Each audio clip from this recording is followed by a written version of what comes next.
DraftKings MMA DFS core plays for UFC 316. It's a big pay-per-view card. There's big contests in the DraftKings lobby. And if you guys want to take advantage of it and use our stochastic sims, they are on sale for this weekend. 50% off. Promo is going to be expiring on Saturday. But if you sign up for our core or our max monthly packages with the promo code Merab, you're going to get yourself 50% off. So take advantage of that deal before it goes away. Now, looking at the fantasy point projections, there are two fighters who are projecting way higher than every other fighter on the card. That's Kayla Harrison and Merab Dvalishvili. They are the main event and the co-main event favorites. Both those fights, 5-round fights. And if you look at Kayla Harrison, project for 110.86 fantasy points. Merab, project for 109.43 fantasy points. They're also going to be massively popular, but it makes sense. So next we're going to look at all those ownership projections and then where the sims actually get us to in terms of what it recommends for exposures for the card. But as far as the ownership goes here,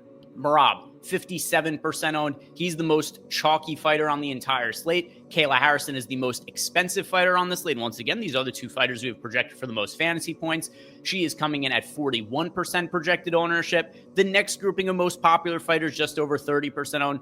Kevin Holland, Sugar Sean O'Malley as the underdog in the main event, but also one of the best value options on the slate at $7,200. He is 32% owned. And then we've got Sergey Spivak, who, not a massive favorite or anything like that, but does typically tend to score well in his wins because he does implement a wrestling-heavy game style into pretty much all of his fights. So at $8,300, he is projected for also right around 32% ownership. As far as what the sims are recommending for exposures here, the most rostered fighter across my top 150 lineups in this first sim run, it is Kayla Harrison. Despite her price point, she is still landing in 64% of my top 150 lineups. The next two most rostered fighters, it's the main event and the co-main event, 60% of Sean O'Malley, 40% of Merab. So it is a lot of both of these chalky fighters, but there is a little bit of a leverage point here. The sims are getting overweight to the field on Sean O'Malley and coming in a little bit underweight to the field on Merab. Obviously, that is always going to be something that could be a little bit uncomfortable because Merab is the main event favorite and he scores so well from a DraftKings perspective.